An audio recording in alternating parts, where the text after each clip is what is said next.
Good morning, everybody. Welcome to the Meta Cafe. Grab your cup of coffee or tea, sit back and relax, and let's talk about this day. Well, I've already had issues this morning with my technology, and I am not going to get upset about this. I tried to get in here, I don't know how many times, and it wouldn't let me. I seriously think this Mercury retrograde has gone bonkers. I can tell from what I see that I'm totally lagging. Can't tell you if that's because of my computer issue here or the internet. Either way you look at it, it's going to piss me off if I think of too much. So I'm going to stop talking about it.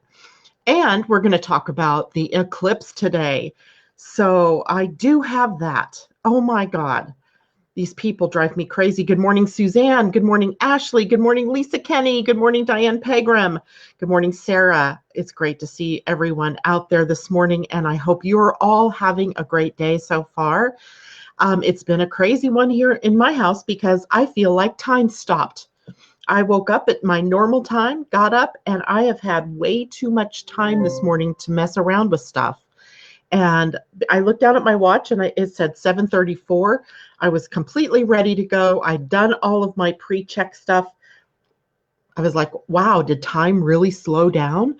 But such is the nature of the times we are in, where we are in what is called a wormhole, if you will. It's about the best thing I can liken it to. I've been calling it this for quite a while now because it feels like every time we come to an eclipse, we are between the solar eclipse and the lunar eclipse. There's this time period that feels like we're in a tunnel, or it feels like we're being pushed towards something, or that we are being that we're focusing in. Even it even almost feels like your perceptions, which can normally be fairly wide, have been narrowed and focused and pushed along the pathway of the wormhole. And this particular wormhole, of course, is a biggie because of the sheer volume of energy hanging out in Cancer at one end and Capricorn at the other end. Now, you guys are no stranger to this because we've been talking about this energy for a while as it's been building. And as I told you, rarely do things happen exactly at the moment. They do, but rarely do we see in the moment of the exact eclipse that something big or earth shaking or shattering happens. It's normally this thing that's building over time. And you may go back even 2 weeks ago to the new moon and get a sense of what it was that was building at that point, what was the potential, and what needed to get out of the way here with the full moon in order for you to move forward. Some of you, it's been very destructive, and you may feel like everything's been taken away from you, that your life has been wiped away. Others of you may be feeling just the wash of the planets as they're going by. I would explain that like a faster bicycle. You're riding your bike and a faster bicycle goes past you, and you feel that whoosh of air and sound, and the feeling of higher speed as it goes past you. Some of you may be feeling that. That's what I'm feeling. Like there's this wash that I'm caught up in, like jet wash. If a jet gets caught up in another jet's jet wash, it tumbles and falls, and it has all kinds of issues like lack of control of the rudder, and all of these kinds of mechanical issues begin to happen. And I feel like that's where I am, is in this wash. Nothing in particular that I can put my finger on, but that feeling of something's washed past me, and I'm in that tumbling and that craziness. Now, others of you may feel like it's totally calm. And I wouldn't be surprised if some of you said, well, I don't see anything going on in my life in particular. I guess it would be more surprising if you told me nothing was happening in your life, because I feel like everybody's got something going on when you've got the weightiness of, I'm just going to show you the chart of this full moon so you guys can get a graphic vision of what I'm talking about. You can see how down here, this is the Capricorn end of things right here. And this is the Cancer end of things right here. And you can see there's a number of planets or points up there and a number of them right here. And then on top of that today, we have this square pointing over here to the goddess Eris in the sign of Aries. And if you can see that highlighted yellow area, that is what we call a T-square. It's a T-square because if I didn't draw in all those lines, what you would see is that this comes to a T. And it's almost like the point of an arrow, right? Don't you see that point of the arrow? It's pointing somewhere. And it's pointing at Eris, discord, disruption, breakdown, craziness, shadow energy. Now, interestingly enough, at the other end, the calm end, if you will, oops, I'm backwards here. The calm end over here is in Libra. And Libra, which is the sign of balance and harmony and bringing things into equilibrium. So it holds the key, right, to where it is that we can find ourselves righting the ship, right? If you're feeling like you're overly tilting into one direction, you right the ship through Libra energy, which is co-creation, cooperation, balance, harmony, peace, love, and relationship, right? Holding tight to what's true in your life, what's good in your life. And what's really interesting about Libra there is that not far away from the point that would be the exact opposition is the goddess Pallas Athena. And Pallas Athena is, rather than a discordant energy, she brings wisdom. She brings a bit of grace through being wise in how it is that we face these energies and how it is that we move forward as time goes on here. So even though she's about 7 degrees away from what would be the exact reverberation point. So the point at which Eris is in Aries and the exact opposite point where Pallas would be, but she's close enough. She's close enough that I think we get a glimmer of hope where things can come into balance. But we individually have to do our work to get there. And Pallas Athena really represents freedom, the freedom to choose, the freedom to be in that space of breathing and non-reactivity so that we can choose from wise place, from wisdom, from a peaceful place, from a more balanced place. She would seem to suggest in Libra that we would make decisions coming from a more balanced place. And that decision may be whether we want to react or not to things that are happening in our outer world or things that are happening in our inner world or in our personal lives. Now, one aspect of this particular eclipse and the full moon is that we have to learn to take care of ourselves. You know that thing I always tell you about where the stewardess on a plane or a steward on a plane will tell you that in the event that the oxygen masks drop, what do? You put your own on first and then help anybody around you, including your children, because simply put, if you can't breathe, you can't help anybody. So here's a lesson that we're learning right now. Yeah, the outer world is crazy and getting crazier, it seems, some days. But we can't really do anything for them out there. What we have to do is what we can do for us in here first. We take care of ourselves first. We take care of those people around us. And as we fill our cup, we have more to share with those around us and the community around us and even the nation around us or the globe around us. Does that make sense to everybody? I hope it does, because this energy is really focusing us in that nurturing direction. And even though the moon herself is in Capricorn, a sign that would suggest something a little bit different, more business-like orientation, the fact is the preponderance of planets, the north node, the direction that we're heading is in Cancer. And that's that nurturing and more protective, more secure sign. Let's take a look and see what people are saying. She says, I can't hear, but I'm guessing it's me. I hope so. I don't know if it's me. I don't see. Good morning, Elisa. Michelle, good morning. Mercury retrograde got me. I've been, something popped away, so I can't see it. Mercury retrograde. Oh, I've been waiting for this to start. Good morning, Allison. Mimi, it's just a step to the right. Try to refresh the page. Rocky Horror Picture Show. Think of the song, Let's Do the Time Warp Again. Yep. Yep. Let's do the time warp again. And Diane Pegram says, morning hanging out in the water at the pool this morning, getting my ohm on. How nice is that? Good morning, Vanita, and good morning, Asa, and everybody else. Willa, good morning to you. I hope you had an awesome birthday. Linda, good morning. Serena, good morning to you from somewhere far away. I can't remember where. Lisa, I've already said good morning. And Suzanne, everybody, thank you for joining us this morning. Kathy Miller, wow, good to see you, stepmom. She says, I've missed you, been a little discombobulated lately. Honey, you would not be the only one. Trust me when I say it has nothing to do with you personally, but everything to do with the sky above us and us just mirroring all of that energy. Good morning, Jessica Hughes. Good, thank you very much. She said she can hear me. Serena, I know a few Libras, and I think the energy has hit them.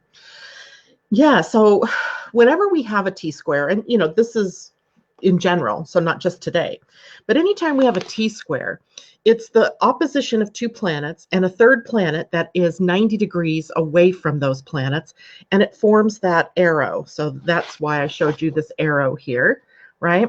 And the common sense here is, in order to balance that overabundant energy, it's like tilting over to one side too far.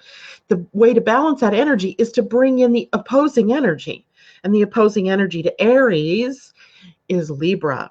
And by the way, that is the love and war axis in any chart, right? It's relationship. On the one hand, it's the I am. And in the Aries end, and on the Libra end, it is the we are. And anytime you have planets in opposition in that, you get, this possibility of conflict, of having trouble finding a diplomatic solution to things, etc. When you have an absence of planets on that side with a T-square on the other side, it could be the very same thing, right? An issue trying to get balance. I apologize, guys. Oh my goodness. Okay. So you get this feeling then that there's something empty over here and it needs something to balance everything out, right? The closest body to balancing things today is Pallas Athena, and we don't know much about her. We don't know much about how she operates in a chart, but we do know this, that she represents our being in our full-bodied power. Remember, she sprung forth from Zeus or Jupiter's head, fully formed with her armor, the owl on her shoulder, her helmet on. She is the very embodiment of the balance of masculine and feminine residing in one body. And so for us as women, we can often look in our charts to a place where Pallas is by birth to discover where there may be issues with the father figure in your life. Like where did you get the masculine incorrect? So, and it doesn't always mean incorrect either, right? So like, for instance, I had an absent father in my life. Some of you may have had a very awesome father in your life. And so in your cases, maybe your masculine expression within you is more balanced. And still others of you may have had a father in your life who was not a good role model. And so the message that you received about how to utilize your masculine in the world is skewed somehow. And of course, it's not because you're being punished or anything like that. It was really about how it is that you needed to learn to embody both the masculine and the feminine within you. So if you're a man and you're listening to us this morning, it is the opposite for you. It is you looking at your father energy and seeing how you embodied that as a man, but may have missed the feminine part and how you embody the feminine.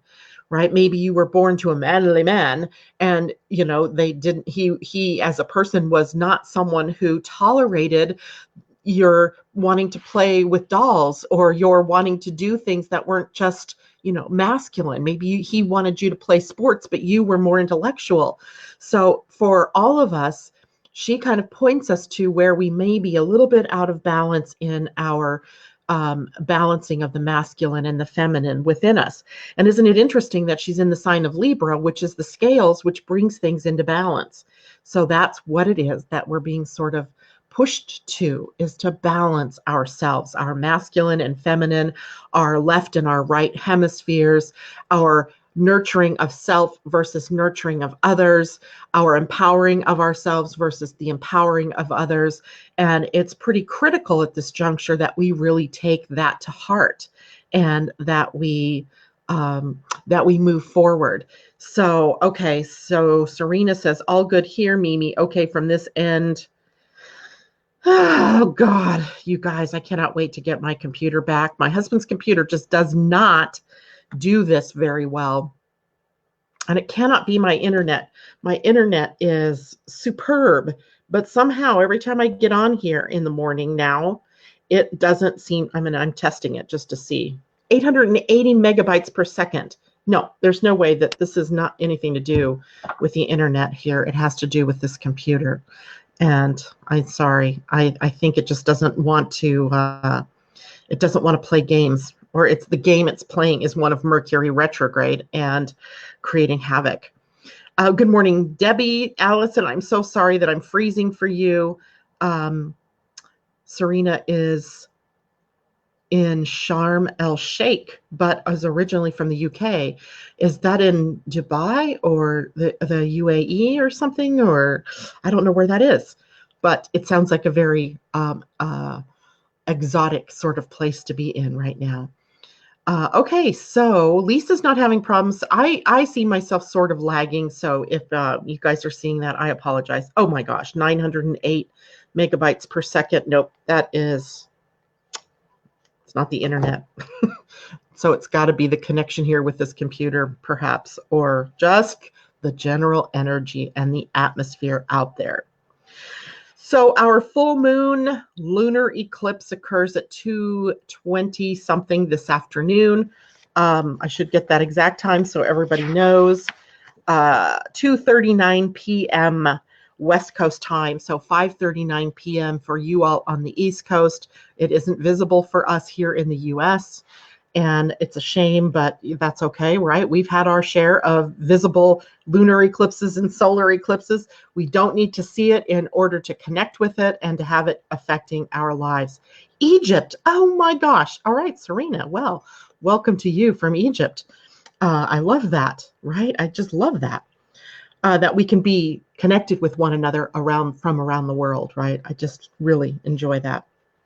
So I wanted to move into by the way, I have charts for both Mimi and Vanita. The two of you reached out and said you would like me to look at your charts. So we will be doing that for you too.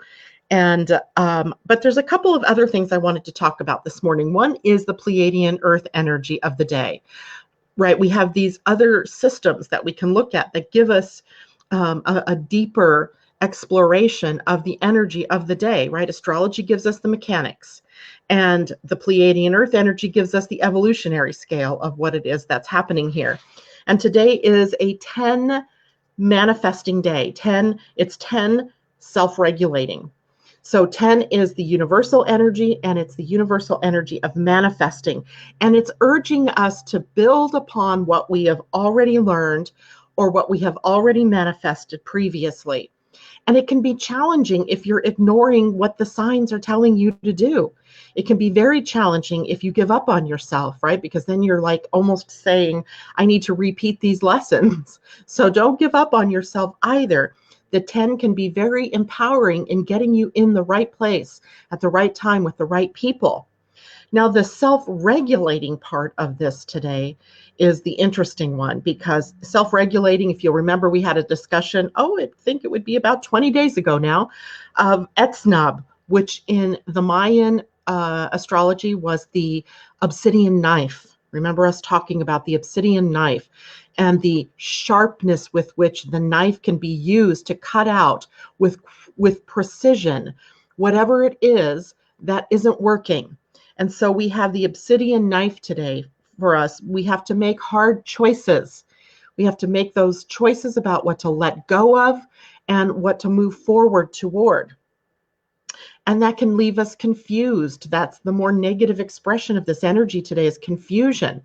And maybe that confusion is born out of the fear of what happens if I cut this out of my life and throw it out? What fills in the gap, what takes its place. And the choice here is about cutting out what no longer serves you, what doesn't make you feel good, what doesn't support you in your next steps, right? So today is that very hard-edged energy, and the full moon maybe, making it more obvious to us where it is that we might be out of alignment with ourselves or with the steps that we're here to take. Right? It's a lunar eclipse. So it's the moon that's eclipsed in favor of the sun, and the sun shining more on our identity, on our purpose, on our ego selves, and letting the soul self or the emotional self quiet down for a while. So where the last eclipse took us inward, this eclipse brings us outward a bit.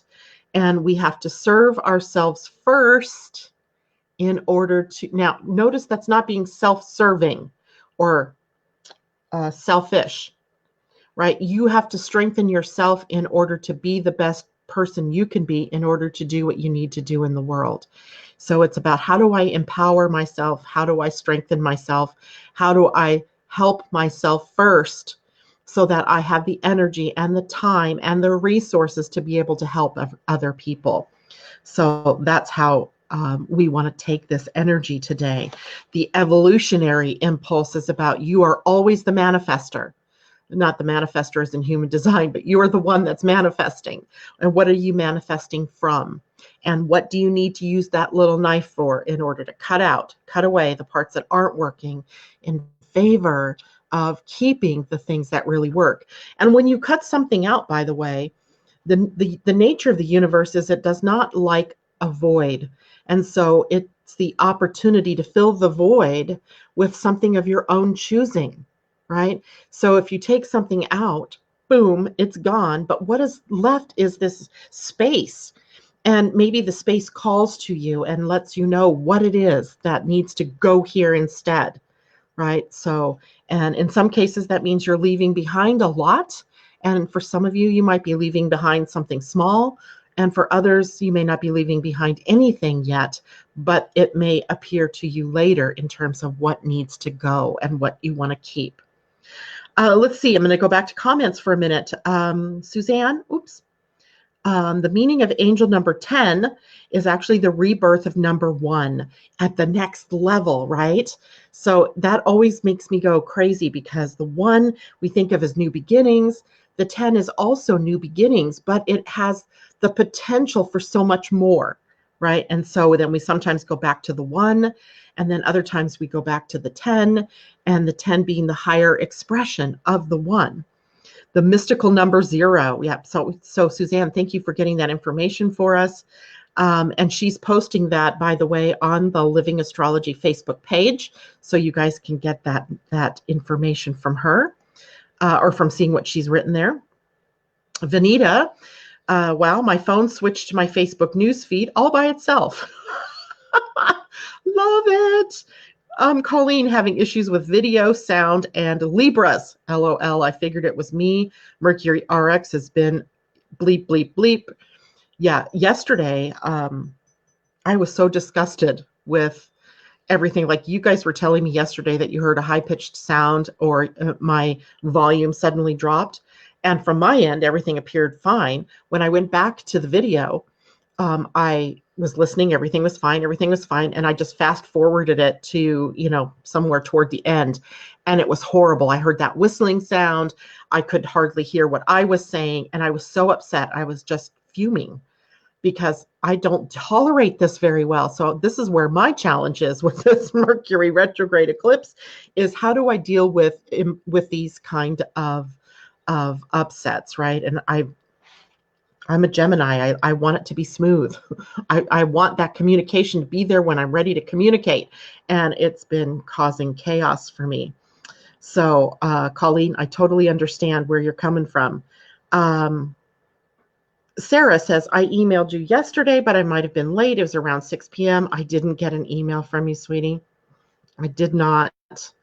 But I still have the ability to pull up your chart, I do believe. So, Allison says, just as long as it fixes itself by later today. Oh, yeah. And let's see, anything else? Okay, so now I want to go to the next thing. And we've talked about this before, too. So this isn't something new. This is a reiteration that often when we go into eclipse season, the first thing that is happening to us is that the shadow pokes its head up, or it lays itself bare, right, in our lives, where anywhere where the shadow is prevalent, it shows up. And the shadow can be anything that you don't see clearly that triggers you in some way. And it could be a person, it could be an incident that happens, it could be something you read, it could be something, any number of things can be the triggers for us to have to look deeper and to see how the shadow is expressing itself. So I thought it would be interesting to look at what the shadows are today of the sun and the moon, which are the two luminaries involved in the eclipse. And of course, we get the shadow of intellect in the sun at gate 62. And with the earth at gate 61, we get the shadow of psychosis. Psychosis, right? So interestingly enough, we've talked about these shadows before. Maybe some of you who are new haven't heard us talk about this, but Pluto has been sitting at the gate 61 for a while. And psychosis is literally the inability for us to see anything but crazy. It is our thinking processes tripping us up.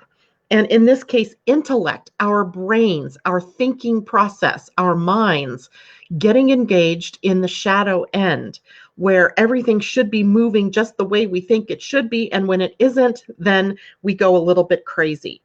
So if you look at your outer world right now, no matter where you live, and look at the people who are expressing that shadow, it is those shadows where intellect and psychosis, a lot of the intellect stuff, it is always where you're trying to fit the facts to a situation instead of just allowing it to be what it is, and to even say, hey, gate 61, the earth sitting at the gate of mystery, it is the gate of mystery and awe.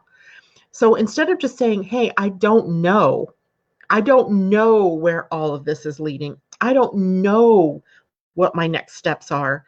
Instead, you start to apply your mind to everything, working overtime to try to find solutions or to find the reasons. And then what happens is it triggers anxiety or depression or frustration or anger or upset. So the shadows of these two are really creating that anxious feeling. If you're tapped into anxiety, it's likely a part of the mind's attempt to understand everything, and the field of psychosis that it's sort of like this veil over the planet, where we are so trying to categorize and make sense of that we lose the awe, the wonder, and the mystery of life here on earth, where we no longer look at the trees as something beautiful, as shade, as comfort, to sit against on a warm summer day, but it becomes a resource. It becomes something that's in our way of progress.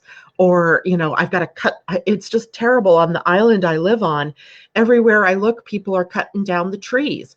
I'm like, why do you move to the flipping Northwest if you're going to cut down the trees? This isn't Southern California, right? We have trees here for a reason. They grow here. They're part of the climate here. And when you start cutting them down, you're basically saying, I don't want the trees. I don't want the nature. And, there are reasons to cut trees down. So don't get me wrong. And I am a tree hugger, and I claim that proudly. I will sit and hug a tree. But my point is that we fail to see the beauty of what's in front of us. We fail to see the mystery, the awe, and the wonder of everything that life has wrought. And we are trying to put it into some sense of that the intellect, the mind can move with. And to do that creates a lot of strain, a lot of stress, a lot of tension. And those things lead us to that anxiety feeling. So, new moon-ish time. By the way, did you realize that we have 2 new moons in July? So this is a good month in that we have one extra little oomph on July 31st, the day that Mercury turns direct again, we also have another new moon. And so almost giving us that new beginning for all of the stuff that we've been going through for these, couple of sort of extremely energetic weeks. So there you have that. All right, so we'll talk more about that as we go into the month. Lisa says, did contact you via webpage regarding human design. See, here's the problem for me. I'm not getting any of that, and I am so sorry. So look, I'm going to put my email address up here. How do I get rid of that? Let me hide that. Hide. There we go. Here is where I want you guys to reach out to me because it goes directly to my phone. And some of you do know this already and have contacted me here. For those of you who've done that, I've Living Astrology 111 at gmail.com. I'm going to show that. That is the email address for my business, and it goes right to my phone, and I get those messages. If you're trying to get me through my webpage, sometimes I get them. Sometimes, mostly that comes through Facebook. And I think Facebook has gone mad because it thinks that all of you are strangers to me, and it hides that from me. And like yesterday, I went in and I saw a bunch of messages from Mimi, who is a friend of mine on Facebook. And nowhere was I notified that there was those messages. I just happened to see them. So if that's how you're trying to reach out for me right now, that for some reason, with Facebook and its infinite wisdom and all of its stupid changes, it doesn't let me see those. So if you have something important, like you want a reading or you have a question, that is the email address to reach me at. All right. That way you have direct line directly to me. So I apologize for those of you who've tried to reach me and I haven't been able to find or haven't gotten those. And I'll probably go into Facebook today and there you will be. That's the way it goes, right? Okay, so let's see here if there are any other questions. And everything is lagging so badly. I can't stand that either. So I'm going to go to do some readings. So for a moment, I'm going to look like I'm searching for something, and I am. I'm going to bring up Mimi's chart and show you what the eclipse looks like, assuming this is going to open for me. Breathe, Janet.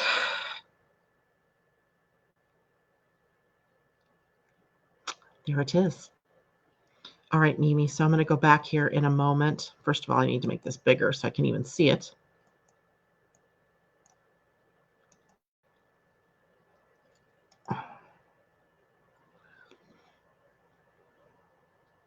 Share your desktop screen. And I want to show it application window. No. Chrome tab.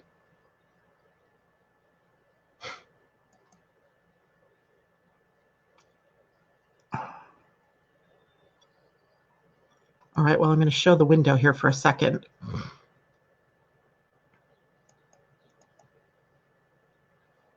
I still think that part of this is all about telling me I don't need Be Live anymore. I can't help but think that. And it's not letting me share anything. Oh my God, you're going to make me so upset.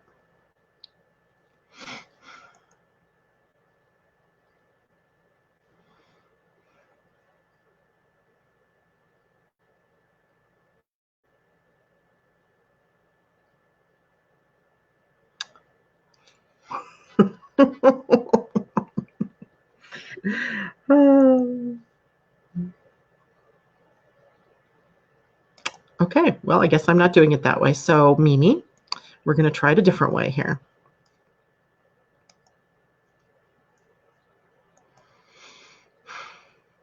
Breathe. Wait, whose chart do I have up there? That's the chart of the moment. Okay, so I apologize, guys. Hold on here.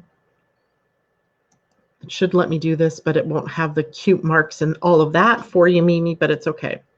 So part of what we're doing today is looking at the eclipse on people's charts, but also yesterday I threw out this idea of decanates, and what that means for you in terms of how it colors the sun sign or any planet sign in your chart. And the decanates are separating a 30-degree sign into 3 parts of 10 degrees each. And in that, of course, is whatever your sun sign is. Leo happens to be what Mimi is. So she would have the decanate separated into the 3 fire signs, beginning with Leo, the first 10 degrees. The second 10 degrees would be the next fire sign up, which is Sagittarius. And the next fire sign after Sagittarius would be Aries. And when we look at a chart like that, we get some detailed information about what that person, personality-wise, is about. And the reason I started to look at that was because I wanted to see the 3rd decanate of Capricorn, which is where the moon will be sitting today. And what does that mean? Because it was a Virgo part of the chart, which means that we're moving toward becoming whole and toward becoming accepting, if you will, of all of our parts, even the parts that we've broken off of ourselves from shame or guilt that we don't want to look at. We need to claim all of that in order to become whole. And so a part of this experience of this full moon and of this eclipse is about bringing wholeness to ourselves. And from our wholeness, then being able to share our gifts and our talents and everything that we know to be true about ourselves. So I think I finally have Mimi's chart. I do. So hopefully you guys are seeing, somebody check in with me really quickly and tell me if you're seeing a chart and if the chart is Mimi's. And Natasha, funny, I'm guessing, I can't see comments right now, but I'm going to go back to this chart. Chart of the moment. Chart of Mimi. So assuming you guys can see this chart, what you're looking at is a transit chart. Let me orient it to you really quickly so everybody is on the same page with me. On the inner wheel here, if you can see my cursor moving around, is the birth chart, the natal chart. This would be the placement of all the planets when Mimi was born and where they were by house. These little pieces right here, these pie-shaped pieces, are called houses. It's the where of the chart. The where in your life is the action taking place. And then you see all of these lines, of course, which look like a mess. But to an astrologer, and hopefully to you guys eventually, you start to understand that this is denoting the relationships between the planets. And likely, you know, this is chaotic. But if you're looking at one particular planet, this one that we're looking at here happens to be the Black Moon Lilith. You can see all of the different ways that she connects up in aspects and configurations with the other planets in the chart. Now on the outer wheel, this, you see all of the symbols again, but this is where they are right now, or right this second, because I just now pulled this chart. So this is up to the date or up to the moment information. And a transit chart allows us to see how the planets, as they're moving, are affecting the planets for you by birth. And here we have the sign of Capricorn up here at the top, the midheaven. So Mimi has a Capricorn midheaven, which is an auspicious setting for a business person, for someone who wants to do their own thing. It gives her a lot of power to be her own boss, right? To be her own business. She has a good business mind here, and she can use that in the application of her work in the world. So the eclipse, you can see right here, these little lines are the degree marks. They tell us what degrees we're looking at. Her midheaven, the letters MC, right up here at the noon position, are at 14 degrees, 44 minutes of Capricorn. But we know that the eclipse is at 24 degrees, so it's a little further over. Here is the 20-degree mark. Here is the 25-degree mark. So 24 degrees right here. And I apologize because the chart, Mimi, that I had drawn up actually had this colored in outline for you. And I'll have to email that to you later so you can see it. So we have 24 degrees here in Capricorn, and at the opposite end, 24 degrees of Cancer. And so here's where you see the sun. Nothing's right where it's meant to be because of the size of the symbols, and it kind of skews the way everything looks. But here's the 25-degree mark. So right? One left of it is going to be 24. So this is the axis across her 10th and her 4th house. So it is career focused up at the 10th house, where the moon and Pluto will be in a conjunction, and the focus of the sun and the north node down in the 4th house of home and family and foundations. So this looks to me like the setting up of a foundation for a business, or strengthening that foundation, or creating more of the work that you do and sharing that with the world. So that to me looks really good, Mimi. It's empowering to you. The fact that Black Moon Lilith is here, well, she makes things a little bit, she adds a little bit of shadowiness to it for you. But the shadow in Capricorn is about reputation. And it may be, as a younger person, that you were uber aware of how you would look to others. And maybe even at some point in your life made decisions about, based on what would be acceptable or what people would accept of you. And hopefully over time, you've released yourself from that. And now it's all about, what do I want? And how do I want to show up in the art world or in whatever world? And how do I want to express myself, my brilliance, my genius, without so much of that feeling I have to do what's acceptable to other people. So this influence here with the eclipse is about releasing yourself to do the work you love and staying clear of the shadow of reputation, right? Well, Mimi has a reputation of only working with textiles, let's say, or fabric. And now that she's doing paintings, and I'm making most of that up, but now that she's doing this other kind of art, your worry may be that people won't accept you for it. So I would say that you can blow away whatever it is that you think other people want from you in favor of doing what you want, right? Playing your role to your highest and best and doing what it is that makes you happy. Now, Eris, on the other side for you is this, you can just barely see it right here, Eris. She's the goddess of discord, and in your chart, she has just she has just transited over your ascendant.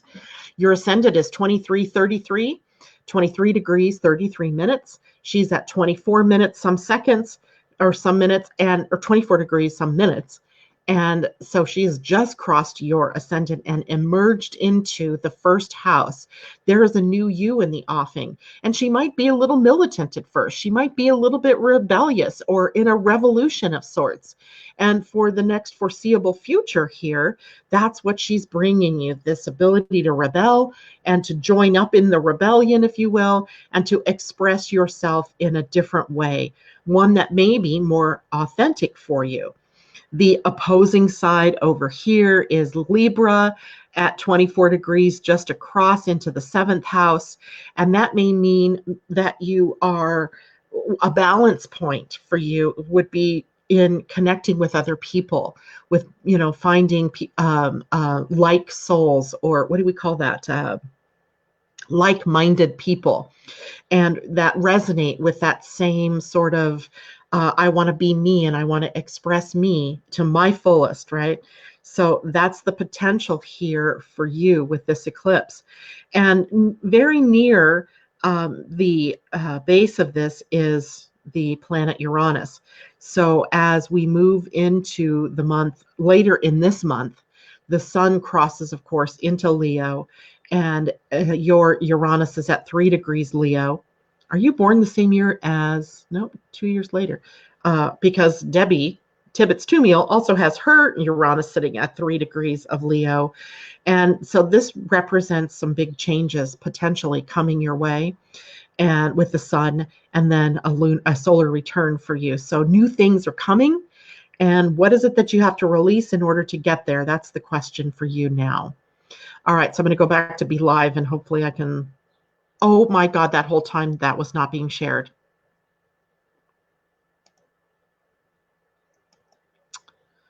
Okay, well, I can't even cancel out of this.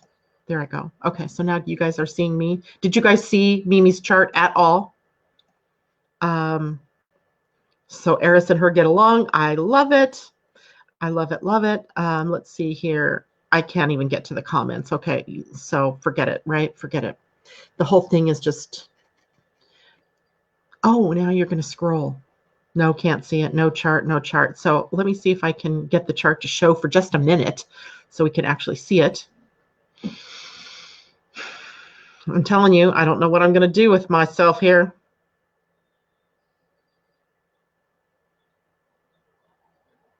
Now you guys should hopefully see her chart.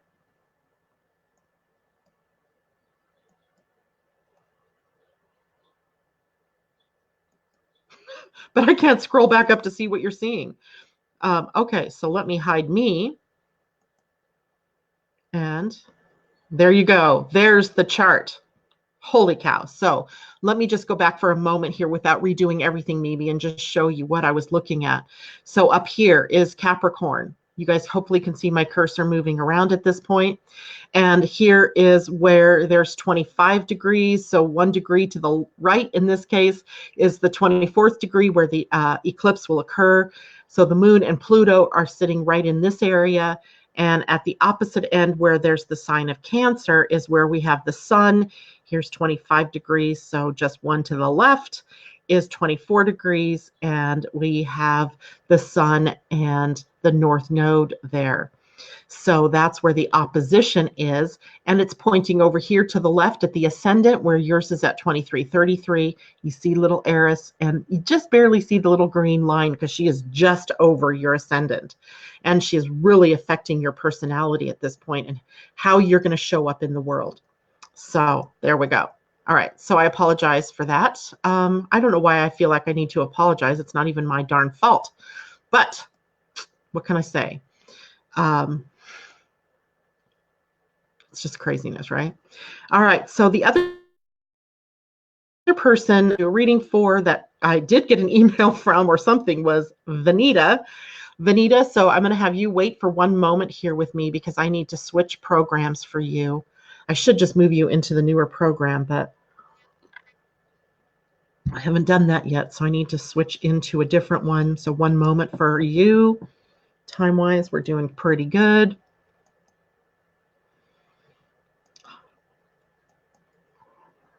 And I'll get your chart back up here because I know I'm not going to be able to show it the way I want to show it.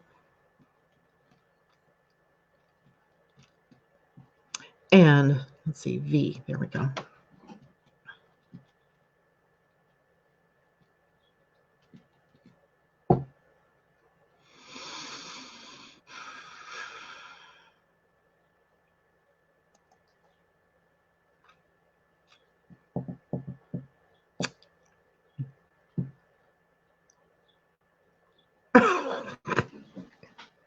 Well, now I know it's this website, not just my computer, because my computer's always slow on this website too.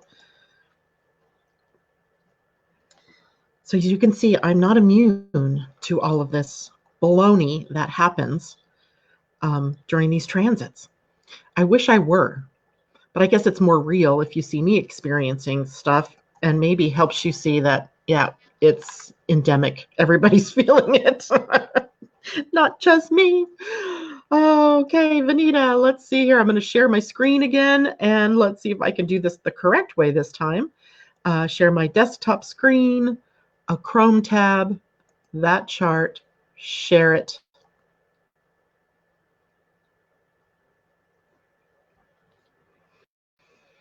And hold on while I go back here and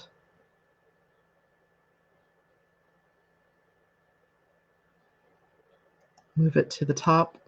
I know you're seeing me right now.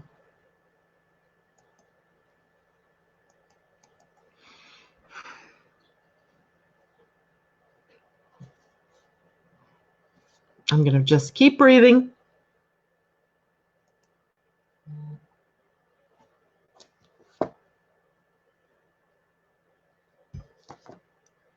Okay. Now would be good. This would be a really good time to show her chart for me.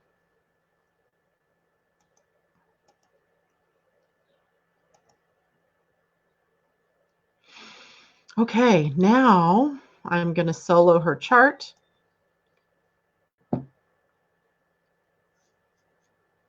You guys should be seeing Vanita's chart right now. So Vanita, darling, here's your chart.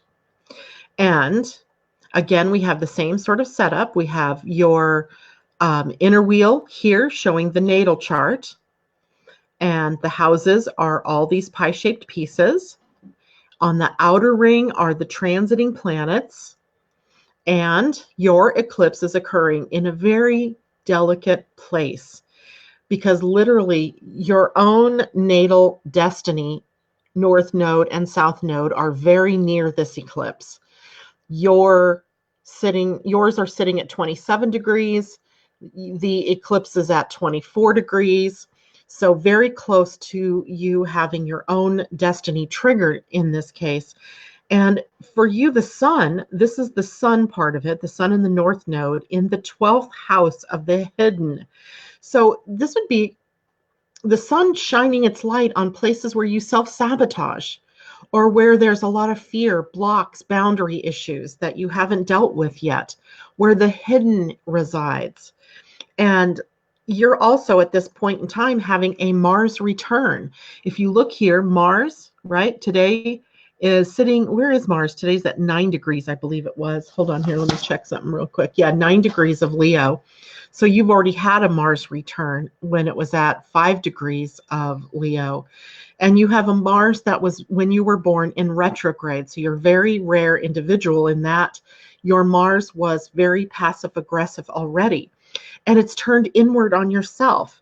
So I hope what you've been really looking at over the last several weeks is about how it is that you're not showing up for yourself, where either because you're Piscean and maybe you have been in some respects looking to the outer world and showing blame on the outer world or circumstances or other people, which puts you in the role of victim. And now the whole thing is about freaking letting all of that go in favor of uncovering the truth of your destiny and of your light. And I know that you and I've had readings before because, gosh, I've known you for a number of years now. And you're best when you're dealing with the unseen. So I remember when you were when you were learning hypnosis, and there's something about the fact that you can do that so easily with people. And also that would mean that you could literally help people tap into the Akashic records or do that, so I think there's been a hesitation on your part to really shine that light there and do the work there, but that's what your destiny is, right? Your destiny is there.